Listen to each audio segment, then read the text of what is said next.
This is the Bible in 1 year, day 189. Listen to God. In all our relationships, listening is very important. As the philosopher and theologian Paul Tillich put it, the first duty of love is to listen. Some people are very good at listening. General George Marshall said, "Formula for handling people. Listen to the other person's story. Listen to the other person's full story. Listen to the other person's full story first." Listening to God is one of the keys to your relationship with Him.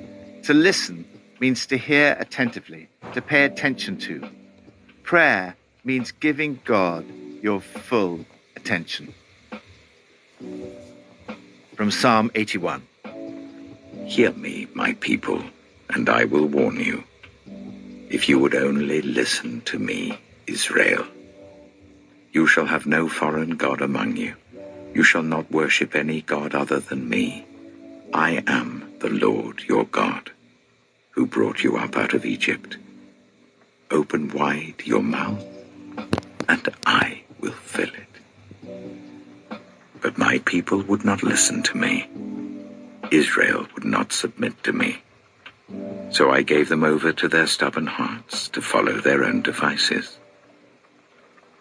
If my people would only listen to me, if Israel would only follow my ways, how quickly I would subdue their enemies and turn my hand against their foes.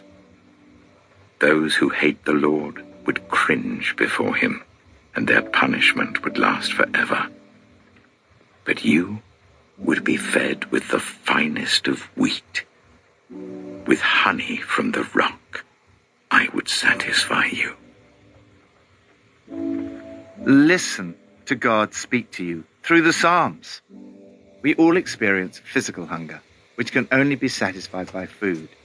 You also have a spiritual hunger, which can only be satisfied by listening to God. God says, if you would but listen to me. The words of God satisfy your spiritual hunger. God promises, open wide your mouth, and I will fill it. If you listen to him, he says, you would be fed with the finest of wheat. With honey from the rock, I would satisfy you. On the other hand, he says, listen, dear ones. God wants the best for you and warns of the perils of ignoring him. He continues, but my people would not listen to me. Israel would not submit to me. So I gave them over to their stubborn hearts to follow their own devices. The result of not listening to God is that he gives us over to the consequences of our own actions. On the other hand, he promises that if you do listen to him, he will act on your behalf. If my people would but listen to me, if Israel would follow my ways, how quickly I would subdue their enemies. Lord, thank you that each day I can listen to you and be satisfied with the finest of wheat. Help me each day to pay attention to what you say and then to trust you to act on my behalf. New Testament, from Acts 26 and 27. At this point, Festus interrupted Paul's defense. You are out of your mind, Paul, he shouted. Your great learning is driving you insane. I am not insane, most excellent Festus, Paul replied.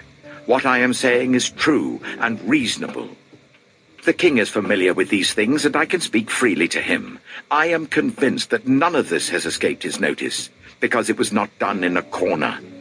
King Agrippa, do you believe the prophets? I know you do. Then Agrippa said to Paul, do you think that in such a short time you can persuade me to be a Christian? Paul replied, short time or long. I pray to God that not only you, but all who are listening to me today may become what I am, except for these chains. The king rose, and with him the governor and Bernice and those sitting with them. After they left the room, they began saying to one another, this man is not doing anything that deserves death or imprisonment. Agrippa said to Festus, this man could have been set free if he had not appealed to Caesar. Acts, chapter 27. When it was decided that we would sail for Italy, Paul and some other prisoners were handed over to a centurion named Julius, who belonged to the imperial regiment. We boarded a ship from Andromitium, about to sail for ports along the coast of the province of Asia, and we put out to sea. Aristarchus, a Macedonian from Thessalonica, was with us. The next day we landed at Sidon, and Julius, in kindness to Paul, allowed him to go to his friends so they might provide for his needs. From there we put out to sea again and passed to the lee of Cyprus because the winds were against us. When we had sailed across the open sea off the coast of Cilicia and Pamphylia, we landed at Myra in Lycia. There the centurion found an Alexandrian ship sailing for Italy and put us aboard. We made slow headway for many days and had difficulty arriving off Cnidus. When the wind didn't allow us to hold our course, we sailed to the lee of Crete, opposite Salmone. We moved along the coast with difficulty and came to a place called Fair Havens, near the town of Lasea. Much time had been lost, and sailing had become dangerous because by now it was after the Day of Atonement. So Paul warned them, "Men, I can see that our voyage is going to be disastrous and bring great loss to ship and cargo, and to our own lives also." But the centurion, instead of listening to what Paul said, followed the advice of the pilot and of the owner of the ship. Since the harbor was unsuitable to winter in, the majority decided that we should sail on, hoping to reach Phoenix and winter there. This was a harbor in Crete, facing both southwest and northwest. Listen to God speak to you through the apostles. The Apostle Paul was God's messenger. God spoke through him. Those who were listening to Paul in this passage had the opportunity to listen to God. When Paul was sailing to Rome, the centurion, instead of listening to what Paul said, followed the advice of the pilot and of the owner of the ship. His failure to listen to Paul was almost disastrous. In the first part of the passage, we see Paul in chains before Festus and Agrippa. He was telling the good news about Jesus, his death and resurrection. Festus said, "You're out of your mind. Your great learning is driving you insane." He says, "Paul, you're crazy." Some people have always thought, and still do, that Christians are just a little crazy. Paul's response was, "I am not insane. What I am saying is true and reasonable." He did not reply, "Yes, it is all a bit crazy, but I believe it." He refused to accept the suggestion that his beliefs were irrational. Paul argued that there is a rational basis for faith. There are good reasons to believe that Jesus Christ rose from the dead. Our faith is true and reasonable. We should not be afraid to present logical and reasonable arguments. We need intelligent presentations of the gospel. However, reason alone is not enough. Before I became a Christian, I'd listened to the arguments and the reasons for faith. Not all of my questions had been answered. Nevertheless, I took a step of faith based on what I had heard about Jesus. The moment I took the step of faith, it was as if my eyes had been opened and I understood much of what I had not seen before. Reason will only take us so far. However, when we're trying to persuade people, as Paul was, to follow Jesus, it's important to explain that the message about Jesus is true and reasonable. Agrippa's response to Paul was, "Do you think that in such a short time you can persuade me to be a Christian?" Paul replied, "Short time or long, I pray to God that not only you, but all who are listening to me today may become what I am, except for these chains." Paul did not mind whether people became Christians through a crisis, short time, or through a process, long time. But he did all in his power to persuade them to become Christians as he had. Paul was not ashamed to pray that people would become what he was. Paul had done nothing deserving death or imprisonment, yet the civil authorities found a rather pathetic excuse for not setting him free. This was unjust and unreasonable. It must have been deeply frustrating for Paul. Yet here we are, 2,000 years later, listening to the words that Paul spoke on that occasion, and through them, having the opportunity to listen to God. Lord, may we become like Paul in his faith and passion. As we tell the good news about Jesus, may people have a sense that in listening to us, they are listening to God. Old Testament, from 2 Kings 16 and 17. In the 17th year of Pekah, son of Remaliah, Ahaz, son of Jotham, king of Judah, began to reign. Ahaz was 20 years old when he became king, and he reigned in Jerusalem for 16 years. Unlike David, his father, he did not do what was right in the eyes of the Lord his God. He followed the ways of the kings of Israel, and even sacrificed his son in the fire, engaging in the detestable practices of the nations the Lord had driven out before the Israelites. He offered sacrifices and burned incense at the high places, on the hilltops, and under every spreading tree. Then Rezin, king of Aram, and Pekah, son of Remaliah, king of Israel, marched up to fight against Jerusalem and besieged Ahaz, but they could not overpower him. At that time, Rezin, king of Aram, recovered Elath for Aram by driving out the people of Judah. Edomites then moved into Elath and have lived there to this day. Ahaz sent messengers to say to Tiglath-Pileser, king of Assyria, "I am your servant and vassal. Come up and save me out of the hand of the king of Aram and of the king of Israel who are attacking me." And Ahaz took the silver and gold found in the temple of the Lord and in the treasuries of the royal palace, and sent it as a gift to the king of Assyria.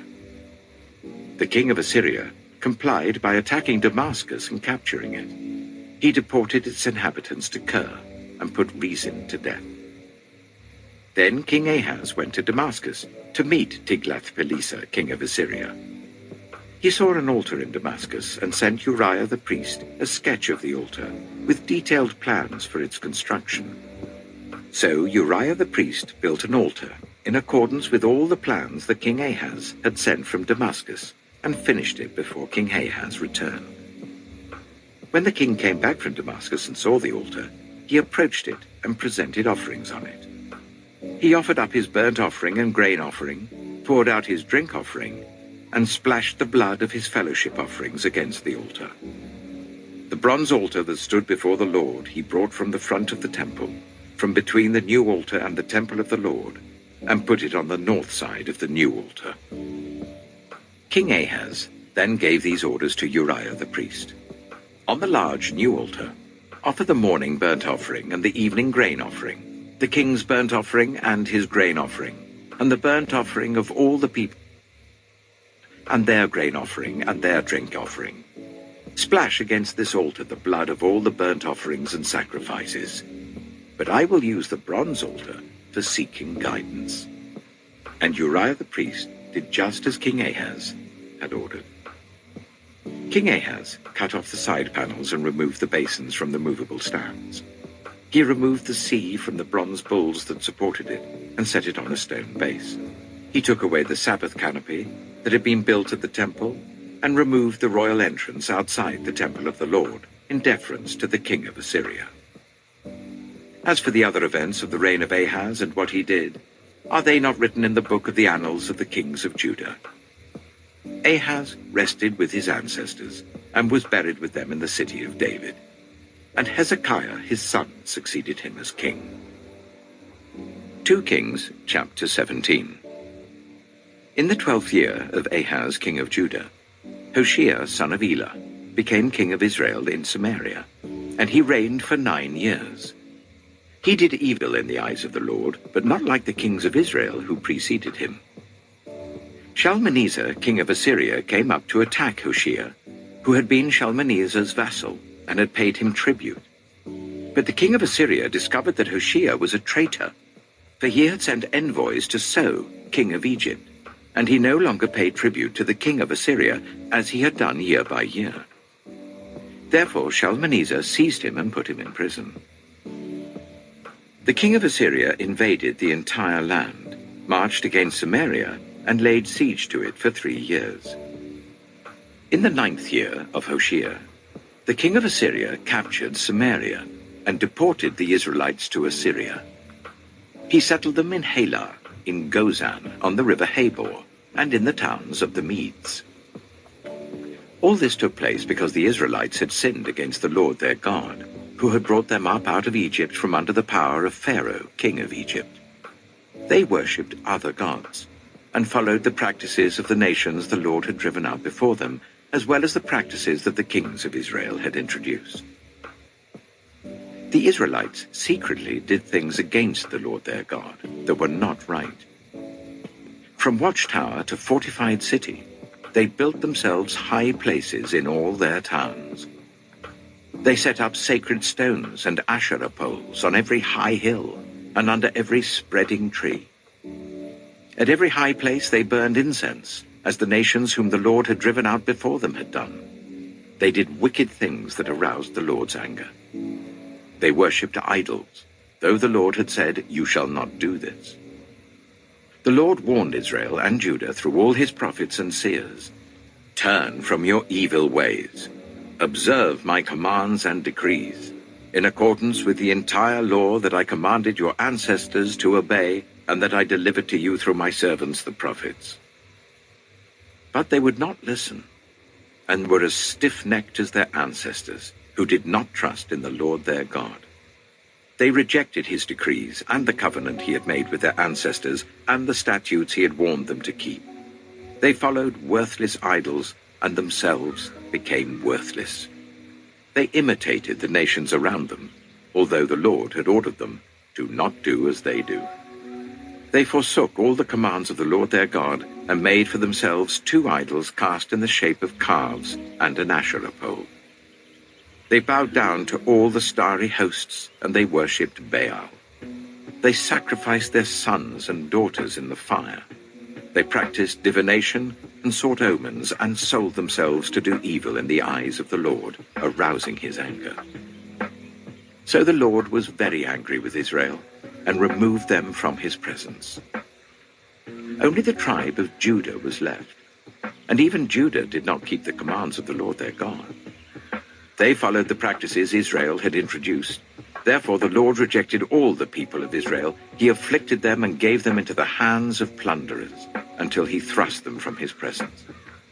When he tore Israel away from the house of David, they made Jeroboam son of Nebat their king. Jeroboam enticed Israel away from following the Lord and caused them to commit a great sin.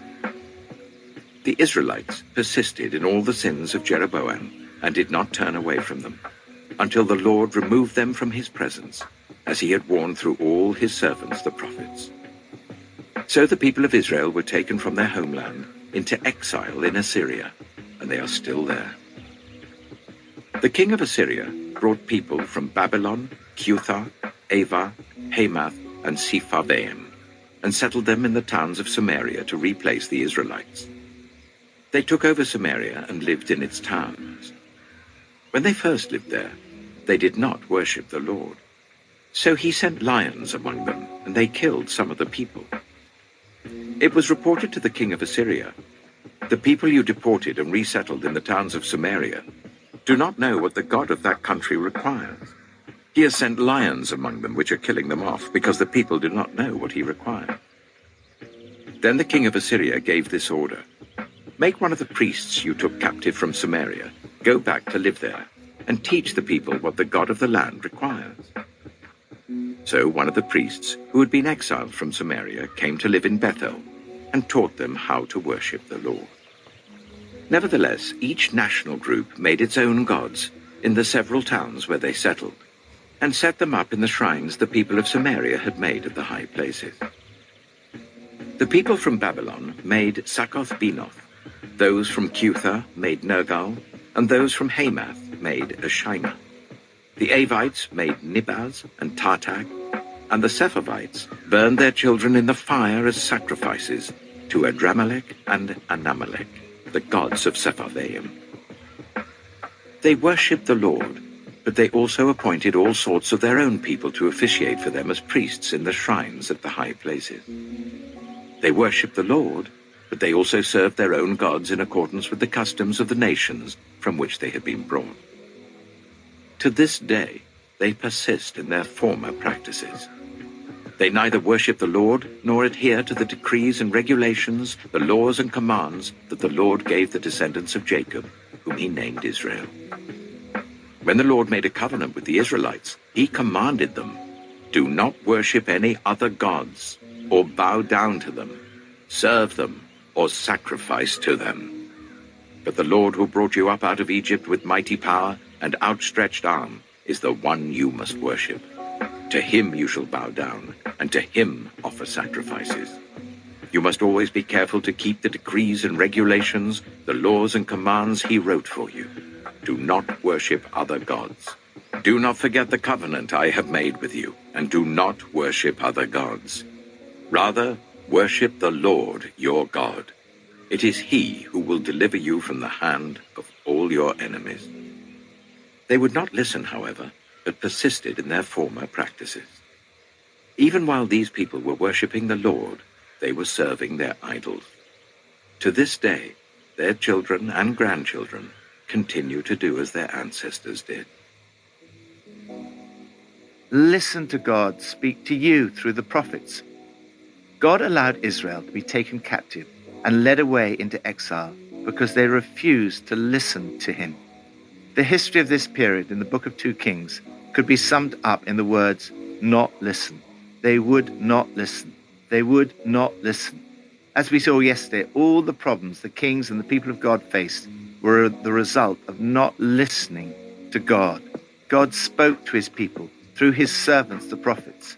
God had also taken a stand against Israel and Judah, speaking clearly through countless holy prophets and seers time and time again, and they wouldn't listen. This was the reason they went into exile. The exile came about because of sin. The children of Israel sinned against God. They did all kinds of things on the sly, things offensive to their God. They imitated the nations around them, although the Lord had ordered them, "Do not do as they do." The result of not listening was that the people of Israel lost the presence of God and were sent into exile in Assyria. He thrust them from his presence. The Lord removed them from his presence. Like us, so often, they had not been ruthless enough about sin in their lives. They honored and worshiped God, but not exclusively. They don't really worship God. They don't take seriously what he says regarding how to behave and what to believe. They didn't pay any attention. They kept doing what they'd always done. Do you sometimes find that your heart is divided between following God and following your own desires? Guard yourself against complacency or carelessness, allowing sin to creep in. Don't let the enemy lead you into disobeying God. The truth is that God's desire is always to bless us. His commands and instruction are given so that you might flourish. We see this in the fortunes of the different kings of Israel and Judah. The writer of 1 and 2 Kings gives us a thumbnail assessment of whether each king did what was right in the eyes of the Lord. Every one of the kings of Israel is described as doing evil in the eyes of the Lord, and it leads to the early destruction of the kingdom. In contrast, around half of the kings of Judah are described in broadly positive terms, and around half in broadly negative terms. Under the good kings, Judah flourished, and its history is much longer and more positive than Israel's. The reigns of the good kings were generally longer than those of the evil kings. The 12 evil kings reigned for a combined total of 130 years, whereas the 10 good kings reigned for a total of 343 years. The good kings still faced all kinds of difficulties and challenges, and following God is no guarantee of an easy life. Yet their example is a powerful reminder of the blessings and wisdom of listening to and following God. Lord, help me to listen carefully to what you say. Deliver me from secret sins. May I be quick to ask for help, that I may never allow sin to creep into my life. Help me not simply to do what the people around me do. Rather, help me to listen to your voice, follow you, and enjoy your presence with me. Pippa adds, in 2 Kings chapter 17, verse 41, it says, "Even while these people were worshipping the Lord, they were serving their idols." Sometimes when I'm in church worshipping, I start focusing on something else, like how nice somebody's shoes are, or whether I should cook fish or chicken for lunch. My heart's rather divided too.